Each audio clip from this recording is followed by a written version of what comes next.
This one was the original prototype for the automatic feeder.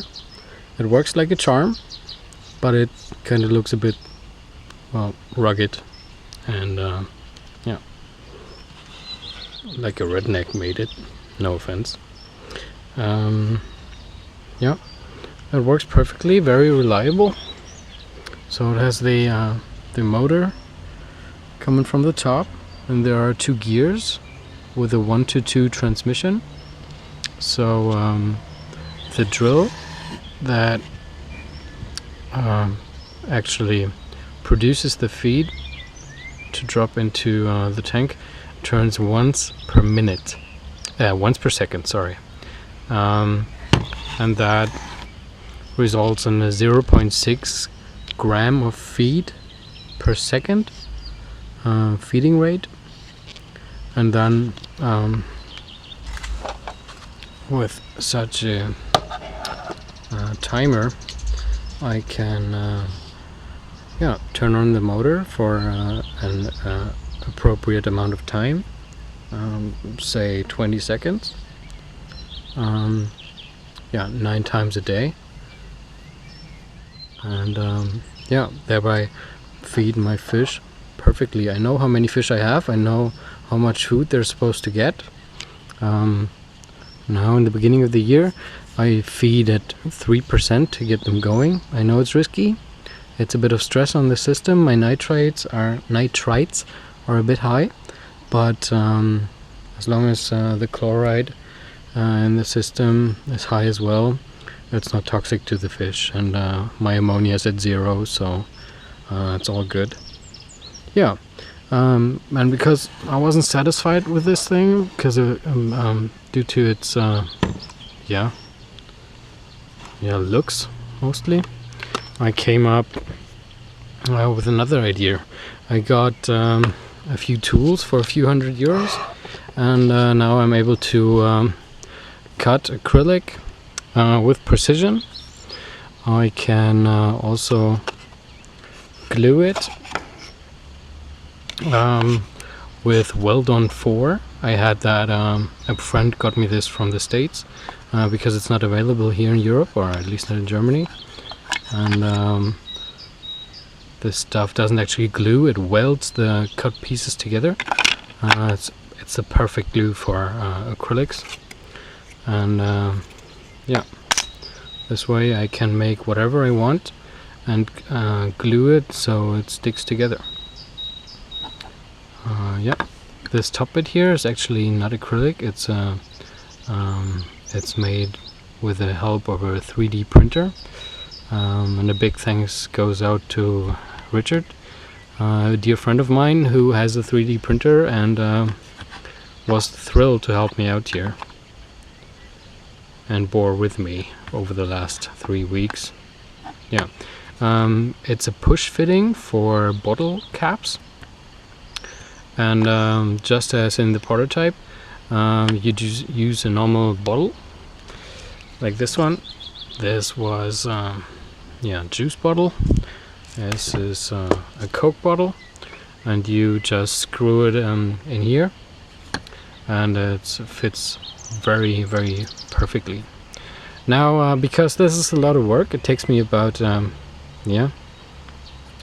for the first one it took me maybe 4 hours to get all the measurements right, have them fit together. I also had to get to know the machines for this second one. It just took me about, let's say, 2 hours to get the entire thing ready to go. It's the same thing entirely. I only made a small mistake. If you look at the angle here and there, it's a bit different, but shouldn't cause any problems. So the wooden one is volume 1.0 or version 1.0. This would be version 1.1. It looks much nicer, and it's also quieter. It has a different, so it doesn't have a transmission actually. So this one, the motor in this one would turn twice per second, so I have to adjust the amount of time the motor actually gets power. So this will be one day version 1.3. So this is what I'm looking out for. I want to get this design ready so that I can print all the essential parts with a 3D printer. It's still the same engine, although we're thinking about changing it. And then the coupling between the drill and the engine is also printed. And then the feeder itself, so the motor sits in here, the bottle sits in here, is also printed, and this stuff is really rigid. It's almost perfect. Yeah. So I just mounted this to an acrylic plate for now, but it will eventually get a nice fitting. Okay, so I'm gonna shut you off for now because I have to put the engines into the version 1.2 feeders. Okay, so this is number one. The motor is tied down with zip ties. There's the coupling. There's the drill. And now I'm gonna let it run for you for a second. Cable, here it is. And here we go.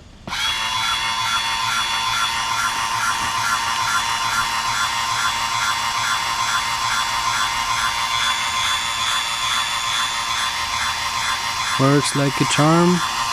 The motor is not flopping around. It's nice and steady.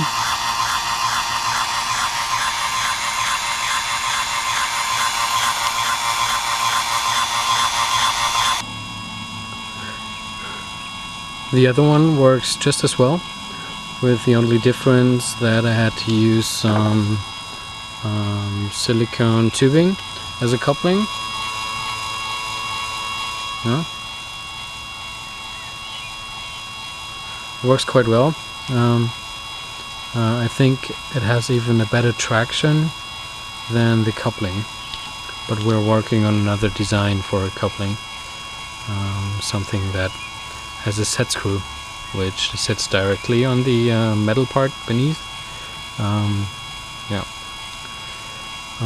But the idea is that any coupling used should give in if anything blocks on this side, because if a big pellet or something, the feed got wet and a bigger pellet got in, and this part is jammed, then we don't want this motor, because it has quite a lot of power, to take apart the entire box. So that would be tragic. Now the weakest link is right here. If this is blocked, then this thing either rips or just the silicone tubing will slide over the metal rod right here, making sure nothing is broken.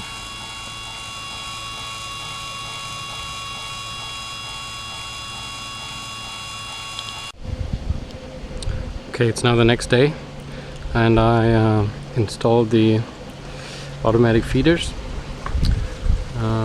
So the bottle goes on top, as I said. The red one is for the koi, with the color food in there. It's not the best food, but it should work for now. And then the other one is for the carp. It doesn't have any carotenoids in there, so no color for the carp. It's just a normal carp feed. That feeder's green. So up here are the timers, and now it's 11:56 and they're about to feed. They feed roughly every hour, 9 times a day. Around noon it takes a break. So now we're going to wait for the feeders to go on. Okay, now it's roughly 20 seconds until the feeding starts.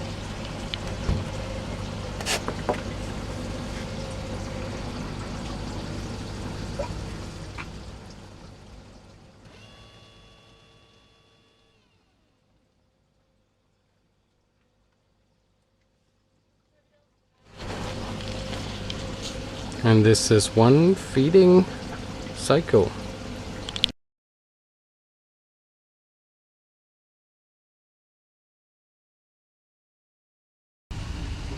So these guys are new. They are a ranchu. It's a kind of fancy goldfish. Yeah, I think those are extremely cute with their fat bellies and their weird swimming behavior. And yeah, they seem to be real hardy.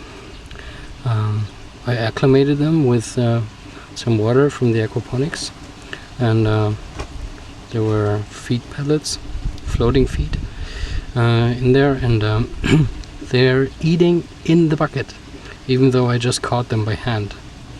They really don't stress easy, and they are gonna go to the car. They're approximately the same weight, so for now they have to keep up with the koi when feeding. Let's see how they'll do. They are able to eat this size of pellet, but I will supplement them with bloodworms. Yep, let's put them in.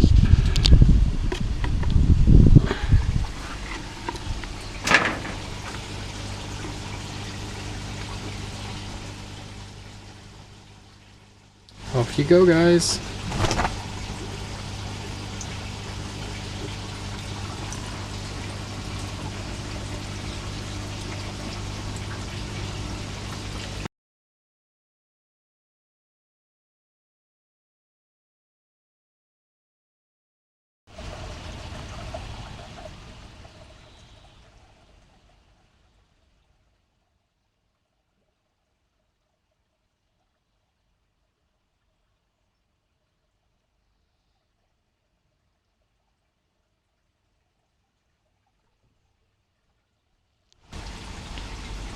So the koi had a bit much to eat today. They don't want to show right now. In fact, they haven't even finished. Oh, that was a goldfish. They haven't finished eating yet. They also got some bloodworms in the morning, so yeah, I'll show you the koi another day. Maybe I'll add some pictures from when I got them a few weeks ago. Now let's go see the plants.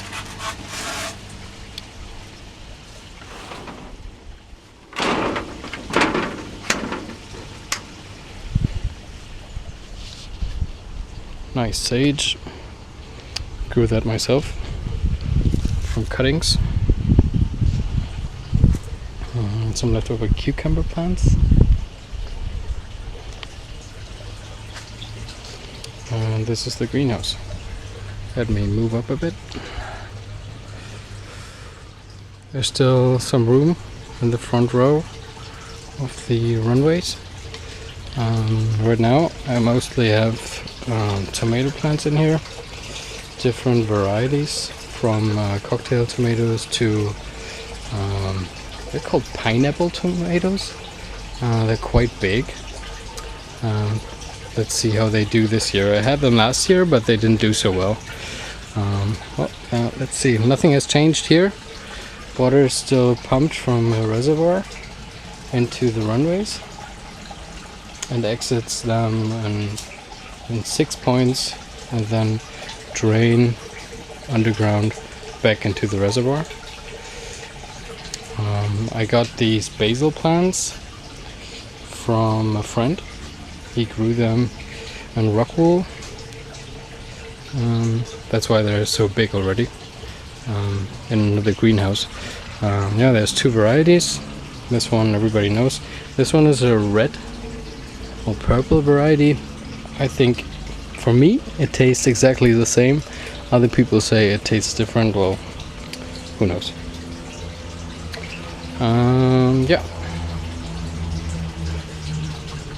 Now in the middle here I have cucumbers, away from the slugs and snails, so they don't eat them again.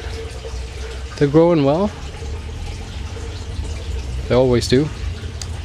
and in the middle there's more basil and some mint and eggplant. And because Rob from Bits Out Back is always doing ginger, I decided to do ginger this year as well, but mine hasn't sprouted yet. Yesterday I dug it up and looked at it. I know you shouldn't do that, but I just wanted to see if it grew or not, and I saw that it had a little root protruding, which I'm gonna take as a good sign. And this there is pak choi, and I see that somebody has been eating on it, so I'm gonna hunt that snail down. Yeah, that's basically it for the greenhouse. Everything taking to the NFT conditions nicely. I have some yellow leaves here. I already supplemented iron. I hope that's it. And then, yeah, we're just gonna have to wait and see.